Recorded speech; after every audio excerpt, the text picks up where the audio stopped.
Welcome to super fast 15. దేశంలో నేటితో సార్వత్రిక ఎన్నికల పోలింగ్ ముగిసిన నేపథ్యంలో సాయంత్రం 6:30 తర్వాత ఎగ్జిట్ పోల్స్ విడుదలయ్యాయి. ఎగ్జిట్ పోల్స్ కోసం దేశవ్యాప్తంగా ప్రజలు ఎంతో ఉత్కంఠంగా ఎదురుచూస్తున్నారు. చివరి దశ పోలింగ్ ముగిసిన అనంతరం సాయంత్రం 6:30 తర్వాతే ఎగ్జిట్ పోల్స్ విడుదల చేయాలన్న ఈసీ నిబంధనలు ఉండగా కొద్దిసేపటి కిందటే ఎగ్జిట్ పోల్స్ వెలువెత్తాయి. ఈ నేపథ్యంలో ఏపీ అసెంబ్లీ ఎన్నికల్లో ఏ పార్టీకి ఎన్ని సీట్లు అనే అంచనాలతో విడుదలైన ఎగ్జిట్ పోల్స్ ను ఓసారి పరిశీలిస్తే కేకే సర్వీస్ వారు టీడీపీ 133, వైసీపీ 13, జనసేన 21, బీజేపీ 7, ఇతరులు 0గా తెలిపారు. పీపుల్స్ పల్స్ వాళ్ళు టీడీపీ 95 నుంచి 110, వైసీపీ 45 నుంచి 60, జనసేన 14 నుంచి 20, బీజేపీ 2 నుంచి 5, ఇతరులు 0గా తెలిపారు. చాణిక్య స్ట్రాటజీస్ వారు టీడీపీ కూటమి 114 నుంచి 125, వైసీపీ 39 నుండి 49, ఇతరులు 0 నుంచి 1గా తెలిపారు. ఆత్మసాక్షి వారు వైసీపీ 98 నుంచి 116, టీడీపీ 59 నుంచి 77గా తెలిపారు. పైనేర్ టీడీపీ కూటమి 144+, వైసీపీ 31, ఇతరులు 0గా తెలిపారు. రైజ్ వారు టీడీపీ కూటమి 113 నుంచి 122, వైసీపీ 48 నుంచి 60, ఇతరులు 0 నుంచి 1గా తెలిపారు. ఆరావారు వైసీపీ 98 నుంచి 116, టీడీపీ 59 నుంచి 77, ఇతరులు 0గా తెలిపారు. రేస్ వారు వైసీపీ 117 నుంచి 128, టీడీపీ 48 నుంచి 58గా తెలిపారు. జనగలం టీడీపీ కూటమి నుంచి 104 నుంచి 118, వైసీపీ 44 నుంచి 57, ఇతరులు 0గా తెలిపారు. పోల్ స్ట్రాటజీ గ్రూప్ వారు వైసీపీ 115 నుంచి 125, టీడీపీ 50 నుంచి 60గా తెలిపారు. ఆపరేషన్ చాణిక్య వారు వైసీపీ 95 నుంచి 102, టీడీపీ 64 నుంచి 68గా తెలిపారు.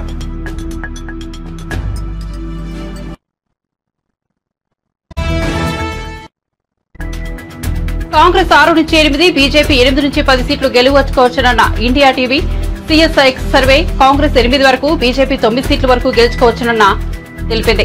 ఆరాం అస్సాం సర్వే బీఆర్ఎస్ పార్టీ 0 నుంచి 1 సీటు మాత్రమే గెలుచుకోవచ్చునని అంచనాలు వెలువడ్డాయి.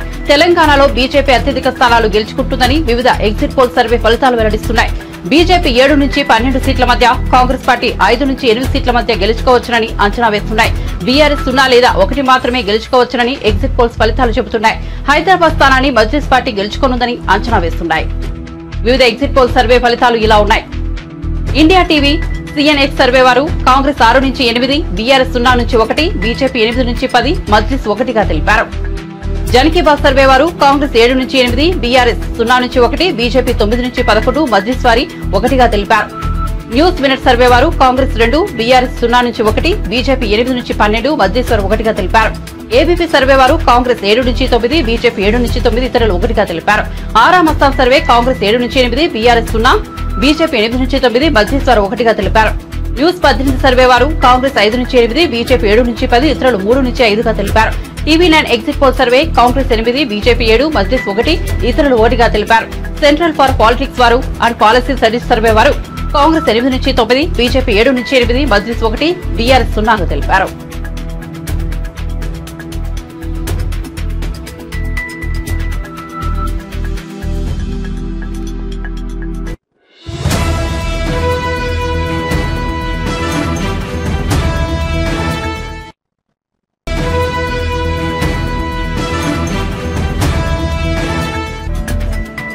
తిరుమలలో హనుమాన్ జయంతి ఉత్సవాలను తిరుమల తిరుపతి దేవస్థానం వైభవంగా నిర్వహించింది. హనుమంతుడు జన్మస్థలంగా ప్రకటించిన అంజనాద్రిలో ఉదయం బాల ఆంజనేయ స్వామి వారికి ప్రత్యేక పూజలు, అభిషేకాలు నిర్వహించి నైవేద్యాలు సమర్పించారు. అనంతరం శ్రీవారి ఆలయం ఎదుట ఉన్న వేడి ఆంజనేయ స్వామి ఆలయంలో ప్రత్యేక పూజలు, అభిషేకాలు నిర్వహించారు.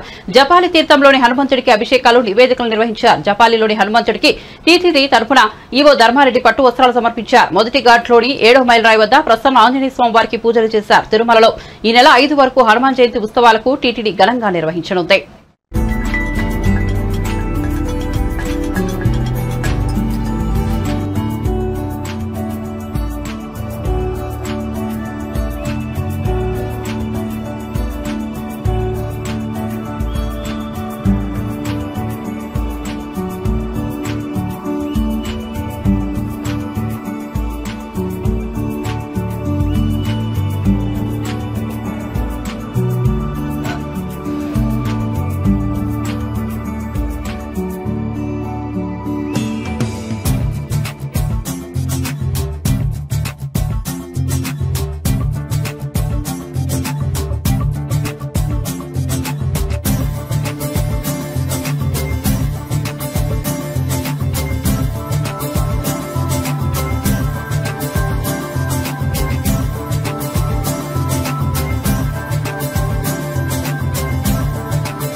జన్మదిన సందర్భంగా మొదట ఆకాశగంగా తీర్థంలో హనుమంతుని యొక్క అమ్మ అయినటువంటి అంజనీదేవి తపస్సు ఫలితంగా హనుమంతుని జన్మ ఆకాశగంగలో తిరుమలలో ఉద్భవించింది అని అందరికీ తెలిసిన విషయమే. అక్కడ బాలాంజనేయ స్వామి వారికి అంజనీదేవికి ఈరోజు పొద్దునే 8 గంటలకు అభిషేకం చేయడం జరిగింది. అభిషేకానంతరం అర్చన కూడా జరుగుతుంది. తర్వాత చాపాలి తీర్థంలో త్రేతాయుగంలో చాపాలి మహర్షి అయోధ్య నుంచి తపస్సు చేసుకోవడానికి తిరుమల కొండకు వచ్చి తపస్సు చేస్తూ ఈ చాపాలి తీర్థంలో హనుమంతుల వారు ప్రత్యక్షమై ఆ హనుమంతుల వారి ప్రత్యక్షమైన సందర్భంగా హనుమంతుల వారి ప్రత్యక్షాన్ని పురస్కరించుకొని జాపాలి మహర్షి ఇక్కడ హనుమంతుని విగ్రహాన్ని ప్రతిష్ఠించారు. త్రేతాయుగం నుంచి జాపాలి క్షేత్రంలో హనుమంతుడు విశేష పూజలు అందుకుంటున్నాడు. తిరుమల క్షేత్రాన్ని ఆయన గురువైనటువంటి వెంకటేశ్వర స్వామిని కొలుస్తూ ఇక్కడ అవతరిస్తూ ఉన్నాడు. భక్తులకు ఆరోగ్య ఐశ్వర్యాలను అందిస్తున్నాడు. దీని తర్వాత దేడి ఆంజనేయ స్వామి దగ్గర తిరుమల అర్చకులు ఈరోజు అభిషేకం చేస్తారు. 1వ ఘాట్ రోడ్లో అంటే డౌన్ ఘాట్ రోడ్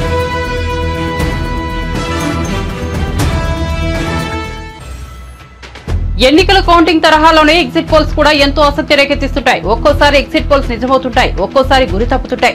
ఏదేమైనా ఎగ్జిట్ పోల్స్ కొన్ని రాజకీయ పార్టీలకు ఉత్సాహం ఊరట కలిగిస్తుంటాయి. ఇక దేశంలో చివరిదైన 7వ దశ పోలింగ్ జరిగింది. సాయంత్రం పోలింగ్ ముగిసిన వెంటనే ఎగ్జిట్ పోల్స్ జలపాతంలా దూకాయి. మొత్తం లోక్సభ స్థానాలు 543 కాగా ఏ పార్టీకి ఎన్ని సీట్లు అనే అంచనాలను వివిధ సంస్థల ఎగ్జిట్ పోల్స్ రూపంలో వెలువరించాయి. ఆ వివరాలను పరిశీలిస్తే జన్ కీ బాత్ సర్వే వారు బీజేపీ కూటమి 362 నుండి 392, కాంగ్రెస్ కూటమి 141 నుండి 161, ఇతరులు 10 నుంచి 20గా తెలిపారు.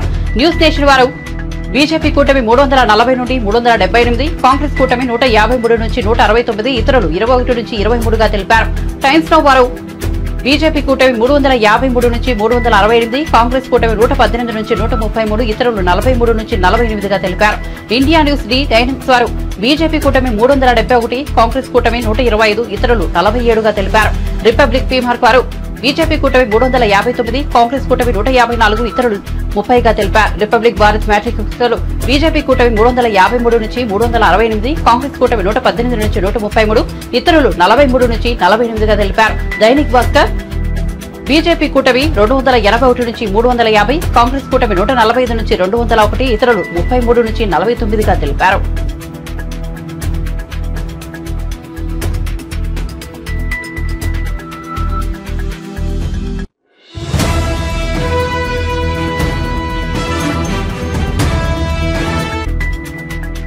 ఏపీలో అసెంబ్లీ పార్లమెంట్ కు జరిగిన ఎన్నికల్లో వైఎస్ఆర్ కాంగ్రెస్ పార్టీనే గెలుస్తుందని ఆరా సర్వే సంస్థ యజమాని మస్తాన్ వెల్లడించారు. 2024 జూన్ 1వ తేదీన ఆయన ఈ విషయాన్ని వెల్లడించారు.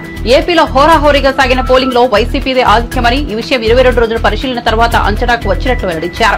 వైఎస్ఆర్ కాంగ్రెస్ పార్టీకి 94 నుంచి 104 సీట్లతో మళ్లీ జగన్ అధికారంలోకి వస్తున్నట్లు చెప్పారు మస్తాన్. టీడీపీ కూటమి 71 నుంచి 81 సీట్ మధ్య సీట్లను గెలుస్తుందని వెల్లడించారు ఆయన. టీడీపీ కూటమి కంటే వైఎస్ఆర్ కాంగ్రెస్ పార్టీకి అదనంగా 25 సీట్లు రాబోతున్నాయని సర్వేలో వెల్లడైనట్లు వివరించారు ఆరా మస్తాన్. ఇక పార్లమెంట్ సీట్ల విషయానికి వస్తే వైఎస్ఆర్ కాంగ్రెస్ పార్టీ 13 నుంచి 15 లోక్సభ సీట్లలో గెలుస్తుందని చెప్పిన ఆరా మస్తాన్ టీడీపీ కూటమి 10 నుంచి 12 సీట్లలో గెలవబోతోందని వివరించారు ఆయన. జనసేన పార్టీ పోటీ చేసిన 2 పార్లమెంట్ సీట్లలో ఆ పార్టీని విజయం సాధిస్తుందని వివరించారు. వైఎస్ షర్మిల ఆధ్వర్యంలో కాంగ్రెస్ పార్టీ ఓట్లను భారీ చీల్చిందని, దీనివల్ల 3 పార్లమెంట్ సీట్లను వైసీపీ కోల్పోవాల్సి వస్తుందని, ఇది ఆ పార్టీకి నష్టం చేకూర్చిందన్నారు Aaraa survey Mastan. SC, ST, minority వర్గాలతో పాటుగా ఈ గత 4 ఏళ్లుగా ఈ ప్రభుత్వం అనుసరించినటువంటి అనేక అభివృద్ధి, గ్రామీణ ప్రాంతాల్లో అభివృద్ధి, అలాగే సంక్షేమ కార్యక్రమాలు, డైరెక్ట్ బెనిఫిట్ స్కీమ్స్ కారణంగా బీసీలలో కూడా వైఎస్ఆర్ కాంగ్రెస్ పార్టీ గణనీయమైనటువంటి ఓట్లు సాధించింది. ఈ విధంగా తనకున్నటువంటి ఓటు బ్యాంకును కాపాడుకుంటూ కొత్తగా బీసీలలో ఓటు బ్యాంకుని చేర్చడం ద్వారా, మహిళల్లో తన ఓటు బ్యాంకును పెంచుకోవడం ద్వారా వైఎస్ఆర్ కాంగ్రెస్ పార్టీ ఈ రోజు తిరిగి రాష్ట్రంలో మరొకసారి అధికారంలోకి రాబోతా ఉంది. వైఎస్ఆర్ కాంగ్రెస్ పార్టీ ఆంధ్రప్రదేశ్ లో మే 13వ తేదీన జరిగినటువంటి ఎన్నికల్లో 49.41% ఓట్లను సాధించి 94 నుండి 104 అసెంబ్లీ స్థానాల్లో గెలవబోతా ఉన్నాయి. అలాగే తెలుగుదేశం పార్టీ కూటమి 47.55% ఓట్లను సాధించి కేవలం 71 నుండి 81 స్థానాలకు పరిమితం కాబోతా ఉంది. ఇతర పార్టీలు ఇండిపెండెంట్ అభ్యర్థులు 3.04% ఓట్లకు పరిమితం కాబోతా ఉన్నాయి. సుమారుగా 2% ఓట్ల ఆధిక్యతతో తెలుగుదేశం పార్టీ కూటమి కంటే సుమారుగా 20-25 స్థానాల్లో వైఎస్ఆర్ కాంగ్రెస్ పార్టీ ఆధిక్యత సాధించి మరొకసారి ప్రభుత్వాన్ని ఏర్పాటు చేయబోతా ఉంది. అలాగే పార్లమెంటు విషయానికొస్తే ఆంధ్రప్రదేశ్ లో ఉన్నటువంటి 25 పార్లమెంటు స్థానాల్లో 48.29% ఓట్లను సాధించి ఎన్నికల ప్రక్రియ పూర్తిగా కంప్లీట్ కావడంతో వివిధ ప్రైవేట్ సర్వీస్ సంస్థలు వివిధ ఛానళ్లు ఎగ్జిట్ పోల్స్ విడుదల చేస్తున్నాయి. ఓటర్లు ఎవరికి పట్టం కట్టారో అంచనాలు వెల్లడిస్తున్నాయి. దీంతో జనసేన అధినేత పవన్ కళ్యాణ్ పోటీ చేసిన పిఠాపురం అసెంబ్లీ సీటుపై తీవ్ర ఉత్కంఠ నెలకొంది. ఇక్కడ పవన్ కళ్యాణ్ గెలుస్తాడా, వైసీపీ అభ్యర్థిని వంగగీత విజయం సాధిస్తారా అని ఓవరాల్ ఏపీ పాలిటిక్స్ లో సస్పెన్షన్ గా మారింది. ఈ క్రమంలో ప్రముఖ సర్వే సంస్థ ఆరామస్థాన్ సంస్థ పిఠాపురం అసెంబ్లీ ఎగ్జిట్ పోల్స్ ఫలితాలను వెల్లడించింది. పిఠాపురంలో జనసేన చీఫ్ పవన్ కళ్యాణ్ ఘన విజయం సాధిస్తారని పేర్కొంది. పవన్ కళ్యాణ్ తో పాటు జనసేన పోటీ చేసిన 2 పార్లమెంట్ స్థానాలు కాకినాడ, మచిలీపట్నంలోనూ ఆ పార్టీ విజయం సాధిస్తుందని అంచనా వేసింది. ఆరామస్థాన్ ఫలితాలు చూసి పవన్ కళ్యాణ్ ఫ్యాన్స్ ఖుషి అవుతున్నారు. తర్వాత జనసేన 21 స్థానాలు పొందినటువంటి జనసేన 21 అసెంబ్లీ స్థానాలు, 2 పార్లమెంట్ స్థానాల్లో వాళ్ళు పోటీ చేయడం జరిగింది. జనసేన 2 పార్లమెంటు స్థానాల్లో గెలవబోతా ఉంది. అలాగే అసెంబ్లీ స్థానాల్లో పిఠాపురం నుండి పోటీ చేసినటువంటి జనసేన పార్టీ వ్యవస్థాపక అధ్యక్షుడు శ్రీ పవన్ కళ్యాణ్ గారు భారీ మెజార్టీతో గెలవబోతా ఉన్నారు. అలాగే ఆ పార్టీలో మరొక ముఖ్య నాయకుడైనటువంటి శ్రీ నాదెండ్ల మనోహర్ గారు గుంటూరు జిల్లా తెనాలి నుండి గెలవబోతా ఉన్నారు.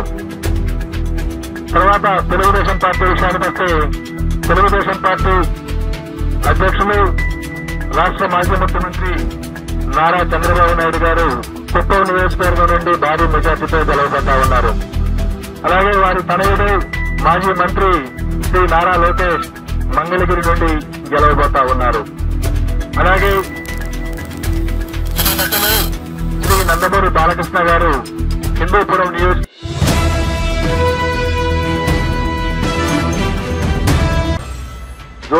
ఏపీలో ఎన్నికల ఫలితాలపై ఆరా సంస్థ తన పోస్ట్ పాల్ సర్వేను విడుదల చేసింది. ఏపీలో బీజేపీ 3 లోక్సభ స్థానాల్లో గెలిచే అవకాశాలున్నాయని తెలిపింది. అనకాపల్లి లోక్సభ స్థానం నుంచి బీజేపీ అభ్యర్థి సీఎం రమేష్, నరసాపురం నుంచి శ్రీనివాస్ శర్మ గెలిచే అవకాశాలున్నట్లు ఆరా సర్వేలో తేలిందన్నారు. ఏపీలో ఎన్నికల ఫలితాలపై ఆరా సంస్థ తన పోస్ట్ పోల్ సర్వేను విడుదల చేసింది. ఏపీలో బీజేపీ 3 లోక్సభ స్థానాల్లో గెలిచే అవకాశాలున్నాయని తెలిపింది. అనకాపల్లి లోక్సభ స్థానం నుంచి బీజేపీ అభ్యర్థి సీఎం రమేష్, నరసాపురం నుంచి శ్రీనివాస్ వర్మ గెలిచే అవకాశాలున్నట్లు ఆరా సర్వేలో తేలిందన్నారు. రాజంపేట నుంచి బీజేపీ అభ్యర్థిగా పోటీ చేసిన మాజీ సీఎం నల్లారి కిరణ్ కుమార్ రెడ్డి గట్టి పోటీ ఇచ్చినప్పటికీ ఓటమి చెందే అవకాశాలు ఉన్నాయని తెలిపారు. రాజమహేంద్రవరం లోక్సభ స్థానం నుంచి బీజేపీ రాష్ట్ర అధ్యక్షులు దగ్గుపాటి పురంధేశ్వరి గట్టి పోటీ ఎదుర్కొంటారని, స్వల్ప మెజార్టీతో గెలిచే అవకాశాలున్నట్లు తెలిపారు. ఈ నియోజకవర్గం నుంచి బీజేపీ లేదా వైసీపీ నుంచి ఎవరు గెలిచినా 10 నుంచి 20 వేల మెజార్టీతోనే గెలిచే అవకాశం ఉందని ఆరా సంస్థ వెల్లడించింది.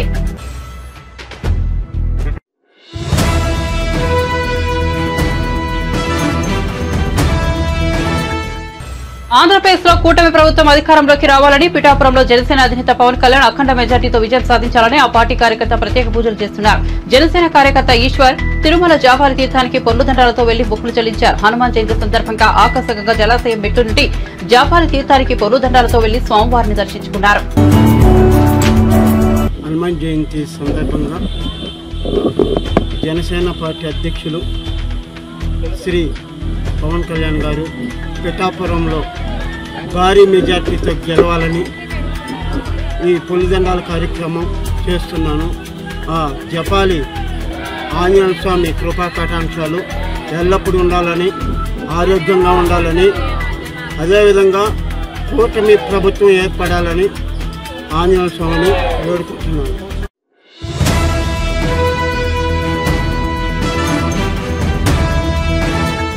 టీడీపీ అధినేత నారా చంద్రబాబు నాయుడు విదేశీ పర్యటనపై మంత్రి జోగి రమేష్ ఆసక్తికర వ్యాఖ్యలు చేశారు. శనివారం తాడేపల్లిలో వైఎస్ఆర్ కాంగ్రెస్ పార్టీ ప్రధాన కార్యాలయంలో ఆయన మీడియాతో మాట్లాడుతూ చంద్రబాబు విదేశీ పర్యటన $1 మిలియన్ ప్రశ్నగా మారిందన్నారు. చంద్రబాబు ఏ దేశానికి వెళ్లారు, ఎక్కడికి వెళ్లాలో పార్టీ నేతలకు సైతం తెలియదని, విదేశీ పర్యటన ఇంత గోప్యంగా ఉంచాల్సిన అవసరం ఏంటని ప్రశ్నించారు.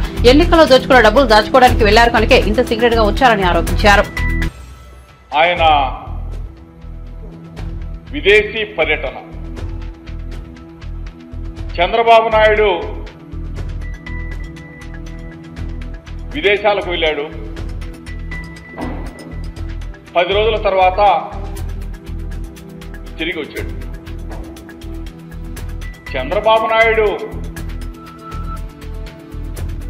విదేశాలకి ఏ దేశం వెళ్ళాడు, ఏ దేశం నుంచి మళ్ళా తిరిగి వచ్చాడనేది పెద్ద $1 million question mark. Chandrababu Naidu విదేశాలకి హైదరాబాద్ నుంచి బయలుదేరాడు. శంషాబాద్ ఎయిర్పోర్ట్ నుంచి విదేశాలకు బయలుదేరి దుబాయ్లో దిగాడని చెప్పి ఒక సమాచారం. దుబాయ్ నుంచి 10 రోజుల పాటు అసలు ఏ దేశానికి వెళ్ళాడు, ఎక్కడికి వెళ్ళాడు? ఒక పేపర్లోనేమో, ఒక ఎల్లో మీడియా పత్రికలోనేమో వైద్య పరీక్షల కోసం చంద్రబాబు నాయుడు విదేశాలకు వెళ్ళాడు. ఒక ఎల్లో మీడియాలోనేమో ఎన్నికల్లో తలమునకలైపోయాడు, సేద తీర్చుకోవడం కోసం, విశ్రాంతి కోసం విదేశాలకు వెళ్ళాడని చెప్పేసి ఒక ఎల్లో మీడియా. తీరా చూస్తే ఆ పేపర్లో అన్నా రాస్తారేమో చంద్రబాబు నాయుడు ఫలానా దేశంలో విశ్రాంతి తీసుకోవడానికి పోయాడు, ఫలానా దేశంలో ఉన్నాడు, ఫలానా దేశంలో వైద్య పరీక్షలు చేసుకున్నాడు, లేదా ఫలానా దేశంలో విశ్రాంతి తీసుకున్నాడని చెప్పి చేస్తే అది లేదు. సరే,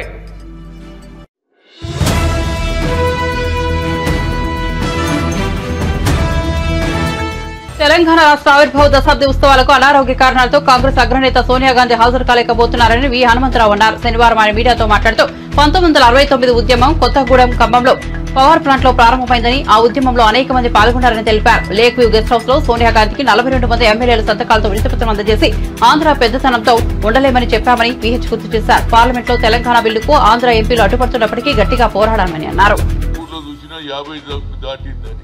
అలాంటి పరిస్థితులు రాకపోయినా ఆమె ఆశీర్వాదం తప్పనిసరిగా తెలంగాణ రాష్ట్ర కేబినెట్కు ఉంటుంది, రేవంత్కు ఉంటుంది, జనానికి ఉంటుంది. అమరవీరులకు కూడా ఎవరైతే సాక్రిఫైస్ చేశారో, మేము కూడా పార్లమెంట్లో బిల్లు పెడితే లోక్సభలో మన పార్లమెంట్ మెంబర్లు, అది పొన్నం ప్రభాకర్ కావచ్చు, మధు యాజ్కి కావచ్చు, అదేవిధంగా బలరాం నాయక్ అందరు కూడా, షెట్కర్ మొదలు పెడితే అందరు కూడా దీనికి మద్దతు ఇవ్వడం, దాని తర్వాతనే రాజ్యసభలో రావడం. రాజ్యసభలో Sushil Kumar Shinde being a home minister ఆయన వీళ్ళు ప్రవేశపెడుతుంటే సుజనా చౌదరి, సీఎం రమేష్ అడ్డుపడడం, ఆ కాగితాలు లాక్కోవాలని ప్రయత్నం చేసే సమయంలో అప్పుడు నేను కూడా అడ్డం పడ్డా, గట్టిగా మందలించినాం. ఆ బిల్లు సోనియా గాంధీ నాకు బయట లాబీలో కేశవరావు అదేవిధంగా కేసీఆర్ ఇద్దరు కూడా లాబీలో హనుమంతన గట్టిగా కొట్లాడంటే, నువ్వు చెప్పినందుకు కాదురా బాబు, మా నాయకురాలు చెప్పింది, మేము తప్పక పాస్ చేపిస్తామన్నాం, చేయించినాం. దానివల్లనే ఇవాళ తెలంగాణ వచ్చిందని చెప్తూ తప్పనిసరిగా రేపు జరిగే ఈ తెలంగాణ అభివృద్ధిని పెద్ద ఎత్తున చేస్తున్నారు. దీనికి కళాకారులు అదేవిధంగా ట్యాంక్ రోడ్ మీద చేస్తున్నారు. అందరూ కూడా పెద్ద ఎత్తున ఇది ఒక పండుగ. ఈ తెలంగాణ 2 జూన్ ఒక పండుగలాగా ప్రతి ఒక్కరు కూడా గ్రామాలలో నుంచి వస్తున్నారు. కళాకారులు మన తెలంగాణ సంస్కృతి వంటకాలు కూడా మరి పెడుతున్నారో లేదో, పేరు బూటి, తలకాయ కూర.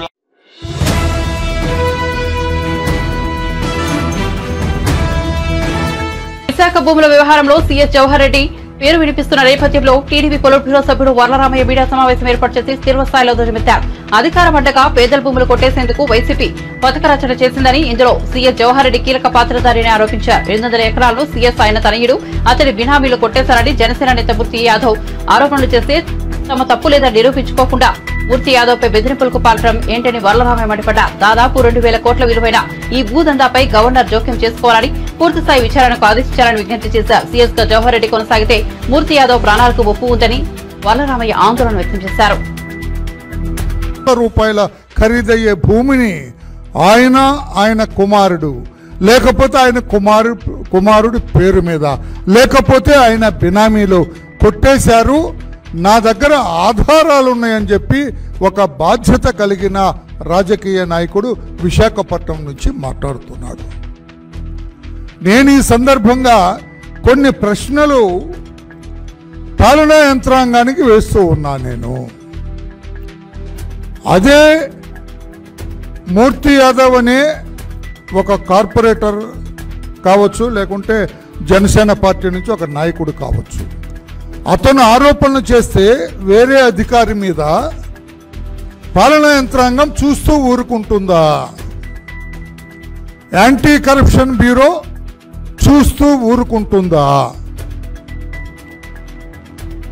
పై స్థాయి అధికారులు చూస్తూ ఊరుకుంటారా? ఒక తహసీల్దార్ మీద వచ్చిందండి ఇదే allegation. What that district collector will do?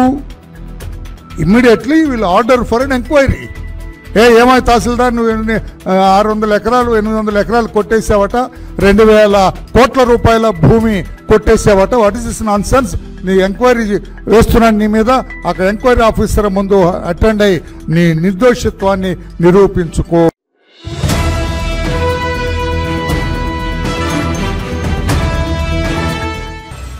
Telangana ఆవిర్భావ వేడుకలకు తమకు గత 10 ఏళ్లలో ఒక్క ఆహ్వాన పత్రిక రాలేదన్నారు మంత్రి పొన్నం ప్రభాకర్. తాము మాజీ ముఖ్యమంత్రి కేసీఆర్ కు కూడా ఆహ్వానం పంపామన్నారు. పరేడ్ గ్రౌండ్ లో రాష్ట్ర ఆవిర్భావ వేడుకల ఏర్పాట్లను పరిశీలించిన పొన్నం తెలంగాణకు ఒక గీతం ఉండాలని, ప్రజలు మార్పు కోరుకుంటారని చెప్పారు. తెలంగాణ చిహ్నంపై గతంలో ఎవరి అభిప్రాయాలను తీసుకోలేదని, ప్రజల ఆలోచనకు అనుగుణంగా ప్రభుత్వం నిర్ణయం తీసుకుంటుందన్నారు. రాజకీయంగా విమర్శలకు వేదిక కాదని చెప్పారు. ఆవిర్భావ వేడుకల్లో రాష్ట్ర గీతం ఆవిష్కరిస్తామన్నారు. అన్ని రాజకీయ పార్టీలు వేడుకలు జరుపుకోవాలన్నారు. తెలంగాణ అమరులను ప్రధాని నరేంద్ర మోదీ అవమానించారని విమర్శించారు పొన్నం. తల్లిని చంపి బిడ్డను తెచ్చుకున్నారని హేళన చేశారన్నారు. సోనియా గాంధీ తెలంగాణ ఇచ్చిన ప్రదాత, సోనియా వస్తారని నమ్మకం ఉందన్నారు. జై జై హే తెలంగాణ పాట తెలంగాణ సమాజాన్ని సంఘటితం చేసే శక్తిగా అభివర్ణించారు. మంత్రి జూపల్లి కృష్ణారావు తెలంగాణ రాష్ట్ర సాధన కోసం వందలాది బిడ్డలు ప్రాణాలు అర్పించారని చెప్పారు. గొప్ప తెలంగాణ ఏర్పడాలని అమరవీరులు కోరుకున్నారు. అమరవీరుల ఆంక్షలకు భిన్నంగా పాలన కొనసాగుతుందన్నారు. బీజేపీ బీఆర్ఎస్ ఇష్టానుసారంగా మాట్లాడుతున్నారని విమర్శించారు. గలమెత్తి తెలంగాణ యొక్క వాదాన్ని పార్టీ అన్ని రాజకీయ పార్టీలు నిర్ణయం తీసుకునే విధంగా జరిగితే దురదృష్టం. ప్రస్తుత ప్రధానమంత్రి తెలంగాణ సమాజాన్ని అవహేళనపరిచే విధంగా తెలంగాణ అమరులందరినీ కూడా కించపరిచే విధంగా తల్లి చనిపోయింది, బిడ్డ తెచ్చుకున్నారు, దొంగతనం తెచ్చుకున్నారు అనేటువంటి మాట ఏ తెలంగాణ కోసం ఉద్యమించారో వాళ్ళందరూ కూడా స్పందించాల్సిన అవసరం ఉందని కోరుతా ఉన్నాం. మేము ఎప్పుడు కూడా రాజకీయ పార్టీగా ఎవరిని అవంటలేం. తెలంగాణ ఏర్పాటులో సుష్మా స్వరాజ్ గారి పాత్రను ఎప్పుడు మర్చిపోం. కానీ ఈనాటి ప్రధాని స్వయంగా పార్లమెంటు వేదికగా తెలంగాణను అవమానపరిస్తే తెలంగాణ ఉద్యమకారులుగా బాధపడతా ఉన్నాం. తెలంగాణ ప్రజలందరూ కూడా ఈ అంశాన్ని సీరియస్గా తీసుకోవాల్సిన అవసరం ఉంది అనే మనం ఈ సందర్భంగా ఆవిర్భావ దినోత్సవం సందర్భంగా జ్ఞాపకం చేస్తాను. మరి ఏది ఏమైనా రాబోయే కాలంలో తెలంగాణ మరింత అన్ని రకాలుగా ప్రజాస్వామికంగా, అసలు తెలంగాణ పోరాటము, నినాదము, ఉద్యమమే ఆత్మగౌరవానికి సంబంధించి. అంటే ఆత్మగౌరవం లేకుండా ఉండే పరిస్థితుల నుంచి ఆత్మగౌరవంగా, సెల్ఫ్ రెస్పెక్ట్గా ఉండేటువంటి విధంగా మనందరం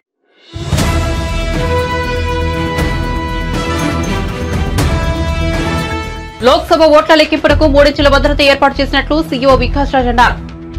బీఆర్కే భవన్ లో ఆయన మీడియాతో మాట్లాడుతూ మధ్యాహ్నం 3 గంటల లోపు ఫలితాలు వెలువడతాయని చెప్పారు. చేవెళ్ల, మల్కాజ్గిరిలో 2 కౌంటింగ్ కేంద్రాలను ఏర్పాటు చేసినట్టు చెప్పారు. లెక్కింపు కేంద్రాల్లోకి మొబైల్ ఫోన్లు, ఎలక్ట్రానిక్ డివైజ్ అనుమతించబోమని చెప్పారు. కౌంటింగ్ హాల్ నుంచి 100 మీటర్ల వరకు ఎవరికి అనుమతి ఉండదని పేర్కొన్నారు. లెక్కింపు హాల్ మొత్తం సీసీటీవీ పర్యవేక్షణలో ఉంటుందని అన్నారు. స్ట్రాంగ్ రూమ్ నుంచి కౌంటింగ్ హాల్ వరకు ప్రత్యేకమైన దానిలో సీసీటీవీ మానిటరింగ్ ఉంటుందని అన్నారు. చొప్పదండి, యాకుల్పుర, దేవరకొండలో అత్యధికంగా 24 రౌండ్లలో ఓట్లు లెక్కిస్తారని చెప్పారు. ఆర్బూర్, భద్రాచలం, అశ్వారావుపేటలో 13 రౌండ్లలో ఓట్ల లెక్కింపు ఉంటుందని చెప్పారు.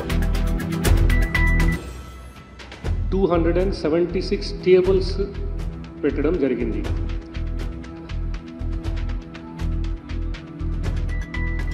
దానికి హాల్స్ నేను ఆల్రెడీ చెప్పాను ఇంతకుముందు. ప్రతి పార్లమెంట్ కాన్స్టిట్యుయెన్సీకి అట్లీస్ట్ ఒక 2 ప్లేస్లో 2 కౌంటింగ్ హాల్స్ పోస్టల్ బ్యాలెట్ కోసం ఉంటాయి. ఈ హాల్స్ లోపల టోటల్ అంతా కలిపి 276 టేబుల్స్ ఉంటాయి. ఒక్కొక్క టేబుల్ మీద ఒక్కొక్క ఏఆర్ఓ ఉంటారు. Every table postal ballot count చేసే ప్రతి టేబుల్ మీద ఒక senior officer designated by election commission ARO గారు ఉంటారు. ఆయన కింద ఒక సూపర్వైజర్ ఉంటారు, కౌంటింగ్ సూపర్వైజర్, ఇద్దరు కౌంటింగ్ అసిస్టెంట్స్ ఉంటారు, తర్వాత ఒక మైక్రో అబ్జర్వర్ ఉంటారు. Every table will have a micro observer.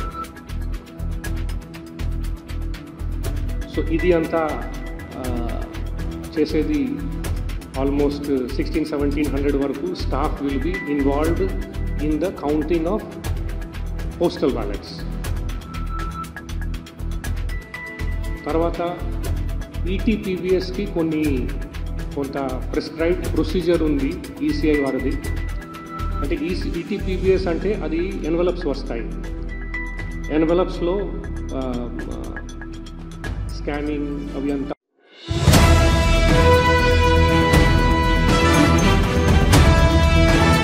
Counting సిబ్బందికి మే 26 నాటికి శిక్షణ పూర్తయిందని జీహెచ్ఎంసీ కమిషనర్ రొనాల్డ్ రాస్ అన్నారు. నిజాం కళాశాలలో ఓట్ల లెక్కింపు కేంద్రాలను ఆయన పరిశీలించి మాట్లాడారు. ప్రతి అసెంబ్లీ నియోజకవర్గానికి ఒక అబ్జర్వర్ ఉంటారని తెలిపారు. ప్రతి కౌంటింగ్ కేంద్రంలో మీడియా ప్రతినిధుల కోసం ప్రత్యేక ఏర్పాట్లు చేస్తున్నట్లు వివరించారు. హైదరాబాద్లోని 13 ప్రాంతాల్లో 16 హాల్లో ఓట్ల లెక్కింపు ఉంటుంది. 3 చోట్ల పోస్టల్ బ్యాలెట్ ఓట్ల లెక్కింపు ఉంటుంది. ప్రతి కౌంటింగ్ హాల్లో 14 టేబుల్ ఏర్పాటు చేశాం. జూబ్లీహిల్స్ లో అత్యధికంగా 20 టేబుల్ ఉంటాయి. యాకుల్పురాలో అత్యధికంగా 24 రౌండ్లలో ఓట్ల లెక్కింపు ఉంటుంది. చార్బార్ నియోజకవర్గంలో 15 రౌండ్లలో కంటోన్మెంట్ ఉప ఎన్నిక ఓట్ల లెక్కింపు 17 రౌండ్లలో జరుగుతుంది. ప్రతి రౌండ్కు 30 నిమిషాల సమయం పడుతుంది. ప్రతి అసెంబ్లీ సెగ్మెంట్ లో 5 వీవీప్యాట్ల స్లిప్పులు లెక్కిస్తామని రొనాల్డ్ రాస్ తెలిపారు. ప్రతి టేబుల్లో కూడా మీరు చూసుకుంటే కౌంటింగ్ సూపర్వైజర్ అని ఒకరు ఉంటారు, గెజెటెడ్ ఆఫీసర్, కౌంటింగ్ అసిస్టెంట్ అని ఒకరు ఉంటారు, గెజెటెడ్ ఆఫీసర్, మరియు మనకు మైక్రో అబ్జర్వర్ అని ఒక కేంద్ర డిపార్ట్మెంట్ నుంచి కూడా ఒకరిని అక్కడ పెట్టడం జరుగుతుంది. ఇది కాకుండా మనకు అబ్జర్వర్ టేబుల్ మీద కూడా ఒక 2 micro observers government of India employees కూర్చుంటారు. ప్రతి రౌండ్ పూర్తి కాగానే దాంట్ నుంచి ఒక 2 మెషిన్స్ని ర్యాండమ్గా అబ్జర్వర్ గారు సెలెక్ట్ చేస్తూ మళ్ళీ దాన్ని రీకౌంట్ కూడా చేయిస్తారు. సో జస్ట్ టు ఎన్షోర్ మన కౌంటింగ్ ప్రక్రియ కరెక్ట్గా జరిగిందా లేదా అనే ఉద్దేశంతో ఇవి జరుగుతాయి. మన కౌంటింగ్కు మన కంట్రోల్ యూనిట్ అని ఏం బాక్స్ చెప్తున్నామో ఆ బాక్స్ మాత్రమే లోపలికి వస్తాయి. ఆ బాక్స్లోనే కౌంటింగ్ రిజల్ట్ బటన్ కూడా ఉంటుంది. సో ప్రతి టేబుల్ కూడా మనం పొలిటికల్ పార్టీస్ తరఫు క్యాండిడేట్స్ తరఫు నుంచి కౌంటింగ్ ఏజెంట్స్ని అనుమతిస్తాము. ఆ కౌంటింగ్ ఏజెంటు ప్రతి మెషిన్లో ఏమేమి ఓటు పోల్ అయినది కూడా వాళ్ళు చూసుకోవచ్చు.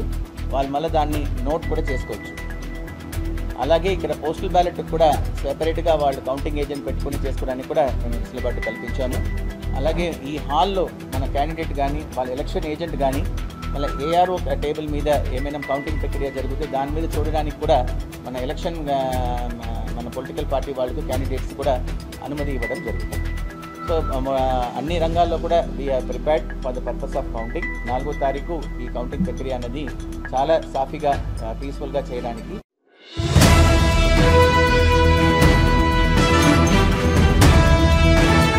తెలుగు రాష్ట్రాల్లో 2-3 రోజుల నుంచి ఎండలు దంచుకొడుతున్నాయి. మొన్నటిదాకా అక్కడక్కడ కురిసిన వర్షాలతో వాతావరణం కాస్త చల్లబడినప్పటికీ మళ్లీ వడగాల్పులు ఎక్కువైన నేపథ్యంలో ప్రజలు తీవ్ర ఇబ్బందులు ఎదుర్కొంటున్నారు. ఈ క్రమంలో వాతావరణ శాఖ తెలుగు రాష్ట్రాలకు చల్లటి కబురు చెప్పింది.